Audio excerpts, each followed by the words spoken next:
Are you finding it hard to get through your golf swing and remain balanced? And do you often feel stuck on your back leg during the follow through? Well, today I'm talking about how you can stop hanging back, as this is a common fault where I see so many golfers struggling to get through impact and into the follow through and often remain stuck on their back leg. So today I'm going to give you some key points on what you can do to ensure that you get through and finish with that beautiful tour player follow through.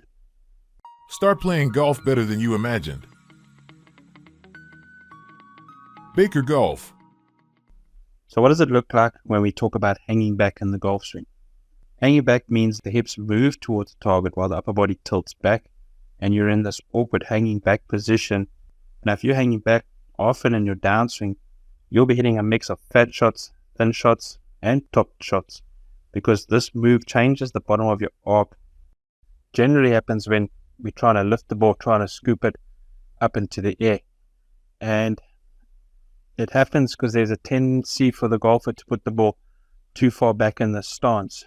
So there's the loft if the club's in the middle of my stance. But as I move it further back, notice how it's starting to de-loft the club. And of course, to get the ball up into the air now, the golfer has to move backwards to increase the loft of the club. It means the shaft's going to be leaning back, there's going to be a flipping of the wrist. So never mind a loss of accuracy, loss of power, but that movement backwards, the height is dropping, causing the club to bottom out too soon. So, hitting the ground first. And even if the golfer manages to stay away from hitting the ground first, still going to catch the ball maybe thin, maybe even top the ball. So for the irons, keep the ball pretty much centered. And the longer irons, you can move a little more forward, somewhere between the middle and opposite the left instep. The second fault, when the hips drive too much laterally, and you can see how the upper body ends up hanging back. So you get into this position here, simply because there's not enough rotation in the downswing. All right, now if you look at good players, you watch them face on the same angle that I've got the camera at. The one thing you'll notice is how they get the hip and then the right shoulder past the divot. All right, so there's rotation this way, and then the right shoulder follows the right hip. When you go too much laterally this way, and you hang it back, right hip, right shoulder tends to stay behind. Okay, there can be a correction of the impact, but that's way too late. It's got to happen a lot sooner. So think more about this rotation through. It's got to happen with weight shift. You don't want to be keeping the weight back and rotating, because then it's a spin out, everything's just hanging back. There's got to be this little move forward and then a rotation where the right hip goes. Get the right hip past first and then the right shoulder second. Okay, good way of thinking of it. Right hip past the divot first. So after the ball's gone, right hip past the divot, right shoulder past the divot.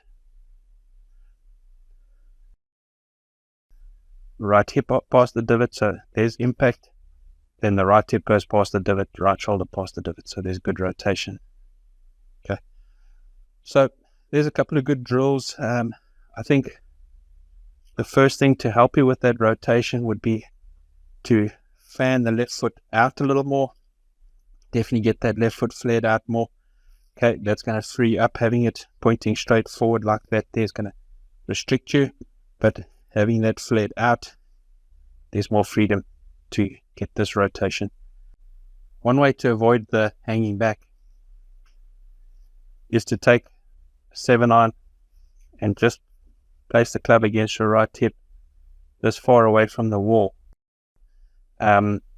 This drill is just solely to accentuate or to magnify the sensation of what you want to be feeling in your downswing. So you can see I've got my right hip 7-iron distance away from the wall. Okay, now the key here is from there to just put the club up on the right shoulder. So you just lift the arm straight up, stay square.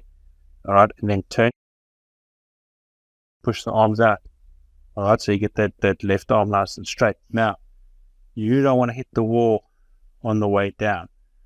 Okay, so the initial move, if you're sliding too much, with the hips, you can see that wall's going to come into play, all right, because the upper body is falling back, okay? And if you're hanging back, you get the ball up into the air, all right, we can see what's going to happen. Can hit the wall, okay? Going too much with the hips, sliding too much with the hips laterally, can hit that wall, okay? So the feeling you need to get here, lift it up onto that right shoulder, turn, okay, get the width, and then from here, swing down without hitting the wall. All right, that's going to give you that feeling that you're looking for. Avoid the hanging back.